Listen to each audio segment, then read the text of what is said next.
Hello out there, my name is Milesy and welcome to my channel. Today we're working on a portrait of Billy, and this was actually the line art from the Wendigo cover. I really wanted to color it because I don't have any good artwork of Billy up right now. And there's probably going to be some spoilers, both for what's already been published and a little bit of what's coming up soon. So if you don't want spoilers, you might want to mute the audio on this one if you just want to see the art. But Billy is one of Will's oldest friends, and he's kind of Will's biggest enabler. I think is probably the best way to word his relationship with Will. Will is not the nicest person, probably not the best person to be friends with, and Billy is completely aware of this to the point where he's an enabler. He knows that Will is probably taking advantage of him and has been for many years, but it's kind of this really awful parasitic relationship, I think, between both of them. And this probably sounds really bad about Will, and it probably sounds really bad about Billy to be phrasing it that way, but it's a kind of relationship dynamic that I've always really liked to explore between characters. It's not a healthy dynamic, it's not one that you want to be finding yourself in, but it's a very mutually beneficial relationship for both of them because Will manages to kind of get that social relationship that he doesn't normally have the chance to otherwise get because he's not a nice person. He's not a very kind person either, so having someone like Billy who will put up with the grouchiness and just the kind of pig-headedness, I guess, works for him and is beneficial for him because it helps keep him grounded and it gives him a little bit of a reason, I guess, to be, for lack of the better word, continue to at least try to be human. And for Billy, if it were not for Will, Billy would not be in the position that he is in right now. They kind of lied and cheated and schemed their way to success. And you saw a little bit of that in Wendigo, and it's something I want to kind of do piecemeal through flashbacks. So you'll see a lot more of how they've done that going forward every now and then. But, Billy, whose real name is not even Billy, which I think just is another layer to how unhealthy this relationship is. Billy's name is actually Dennis, but everyone calls him Billy because that's what Will started calling him when he could not even be bothered to learn Billy's name. He just kind of started calling him Billy, and that's what he became, was Billy. So, it's been pointed out that it is kind of funky that there is a Billy and a Will, or a Bill and a Will, but initially, Will did have a different name, because there was a multi-layer joke that just didn't scan very well without the original context of what Little Beirut was before it became Little Beirut, because I think, as some of you may know, it started off as Grand Theft Auto fan fiction, which I know is a very weird jump to go, but it worked, and it still largely retains a lot of what made that, that original iteration what it is. Very little of it was lost, because it wasn't fan fiction about any of the characters, it was more about the world that they lived in. So it was really easy to kind of move everything over to a new setting. Most of the characters pretty much stayed exactly as they were. Some of them had to slightly shift to get rid of jokes or puns that didn't really scan very well anymore because they were removed from their original context. But Billy is one of the ones who has largely remained exactly as he was.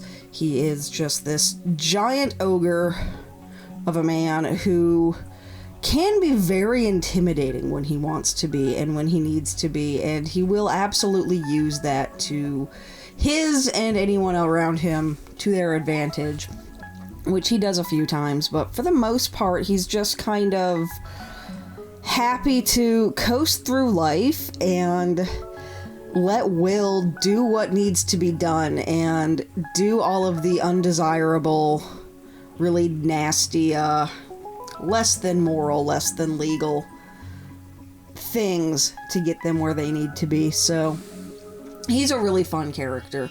I've had a lot of fun with him. He is one of the earliest ones that was developed, so he's got this entire backstory that has barely even had its surface scratched, and I can't really wait to get into that. I think it'll be a lot of fun to really start exploring that in this brand new context, because again, everything had to change. These were human beings, they were people, so some of what had to change for Billy to still kind of work and scan well without having to change his entire character was I spent a lot of time figuring out what kind of animal he should be, because this was, even in its original context, about the entertainment industry and just how absolutely messed up the entertainment industry was. I had actually planned on going on this really not so happy tangent with it. There was a plot line that was completely scrapped because as I was in the process of setting it up and getting it going, a news story about a particular producer who shall not be named broke, and it just didn't feel right to go into a story that was kind of looking at some of the darker implications of exactly what was happening in the media. But that's the kind of story that this always was. I've just had to be very careful about timing and when things actually happened.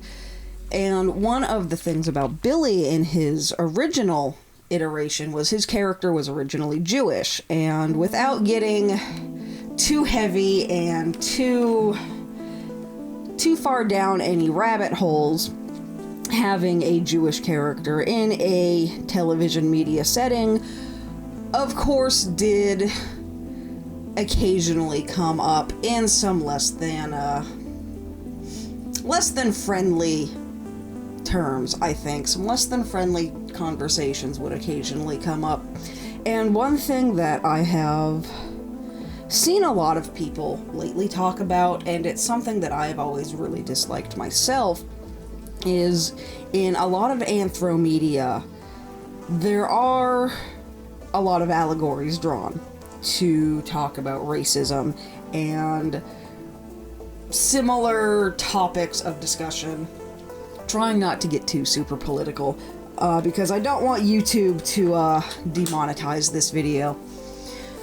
But I didn't want to do the typical traditional route with this series where everything was just black and white, predators versus prey, and if you weren't one, then you were the other, and there were obviously a lot of just really bad ideas about what made predators and what made prey animals better or worse. And you see that in Zootopia. It's exactly what Beastars hinges on, and pretty much almost all anthro media. I think the only one I can think of immediately off the top of my head that was all a little bit different was The Secret of Nim.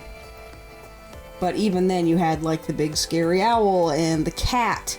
So a lot of them, like a lot of the allegory was still kind of there, and I wanted to avoid that type of allegory. And I didn't want to do anything that would be like, this one specific group represents this real world group. And I was kind of looking more toward BoJack in how they handled it. And a lot of how Little Beirut goes was actually really inspired by how BoJack is set up, because there is no one-to-one allegory.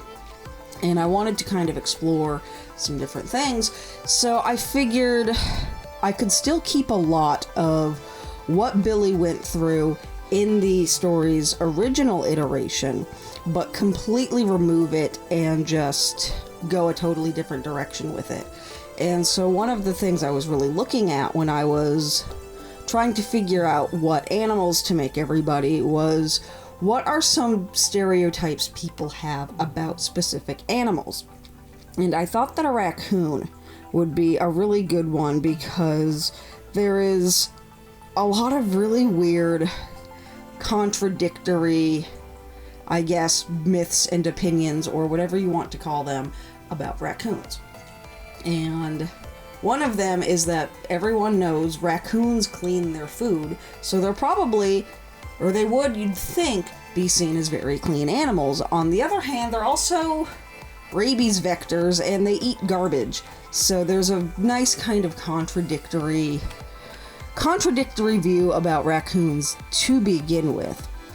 And so that's kind of what I wanted to go with for Billy, was that raccoons in this context, in this world, would kind of be seen under these contradictory terms, where raccoons are just generally dirty people. You wouldn't want to be around one because they're always filthy and not very nice to be around, and they probably smell, but at the same time, kind of like there are some certain stereotypes about Chinese restaurants, you'd absolutely want to eat at a raccoon-run restaurant because they are known to be very clean about their food, despite the fact that people see them as very dirty people to begin with. So that was kind of something that I thought would be a good fit for a character that goes through a lot of just grit your teeth and bear it nonsense in the workplace just because of who he is and what he is. So I thought that would be a really good way to still keep that element about his character without going into any of these really gross, uncomfortable one-to-one comparisons where, yes, this specific animal with the way that it looks and the way that it behaves is a one-to-one comparison to being Jewish, because that's stupid and it doesn't really work, and then you just kind of wind up perpetuating the same stereotypes that you might be trying to talk about more seriously. So that's one thing that you will see that is very avoided, is any kind of real predator versus prey kind of nonsense. There is a little bit of that in a different context regarding non-mammalian species, because I think there can be a lot of fun to be had with that again doesn't go into the same kind of, this one group eats people or whatever. Like, I don't know. There's a lot of stuff that will be gone into. But let's, for the last little bit, actually talk about the art instead of the character. I do want to start talking about the characters a little bit more as I draw them. But this piece, I really loved how this one turned out. And then the next one that you'll see did not turn out at all, despite the fact that I did it the exact same way. But I do really want to get into the habit of inking first, like I did with Kenneth. And I don't even know really why I didn't do it, because I think I just need a little bit more practice and confidence in inking first. Because I think I talked about last time how inking over the marker just feels a little bit easier, but it causes a lot of problems. But this one, I've done a couple of marker and pencil drawings already, but this one turned out so much better than any of them so far.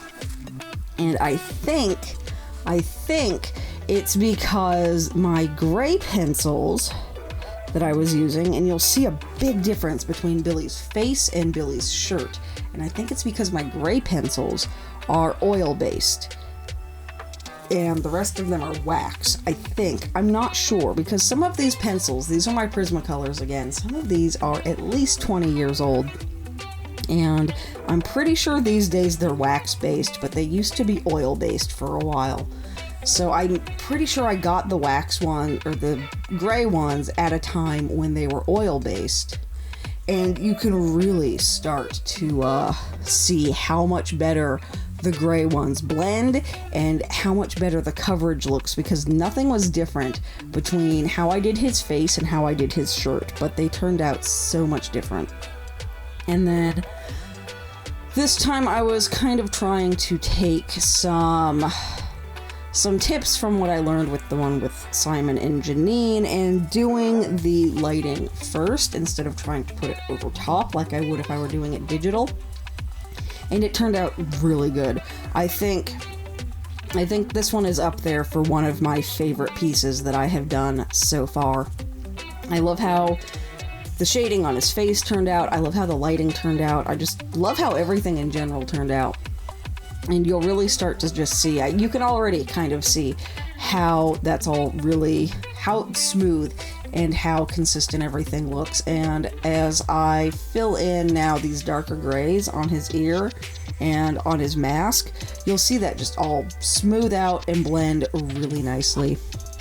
But it's nice to finally have a color piece of Billy, because he is such an important character, both to the narrative and to Will and the other characters, that he needed some good art, because I think the only thing I have of him, or up until this point the only thing I had, was one very poor ref sheet and the sketch that I did for the cover of Wendigo. That's the only art of Billy that exists, so I wanted to actually get something in color down. And I wanted to make sure, too, that he is undeniably a raccoon. And I really like his blue undertones because it takes him even further away from Will's brown and tan color scheme. Because I don't think there is a single person who has looked at a drawing of Will and said Tanuki. Everyone calls him a raccoon when his face doesn't look anything raccoonish, his ears are wrong, his color is wrong. So I wanted to make sure that Billy's mask, especially, did not have the same kind of domino look that not even Will's does, but a lot of people will draw raccoons as having that domino mask without the stripe going down their snout and up on their forehead. So I wanted to really make sure that nothing on Billy's coloring at all mirrors the way Will looks, because Will has eye patches. He doesn't even have a proper domino mask, and his white areas are very different to Billy's. I think the only thing they really have in common is that little bit of white above their eyebrows. But other than that, they are very, very different to one another. And that is something I thought was very important to convey, just because even though there is a raccoon and a raccoon dog, and there's a reason why they're called raccoon dogs, even if you search on Google for Tanuki, you'll still get raccoons, and it's something that just drives me nuts. So I really wanted Billy and Will to be visually distinct. So I love how his blue hues turned out. I always wanted Billy to be kind of a bluish gray rather than like a more neutral or brownish gray. And I wanted to make sure that his coloring really stood out. And I love how that really came across on this piece. The pencils over the marker really went a long way toward that. I love how his hair turned out. The bit above, or the bit in front of his ear, not so much, but I am slowly kind of starting to remember how to do this. But his hair, I think, was some of the best I've managed to draw in a while.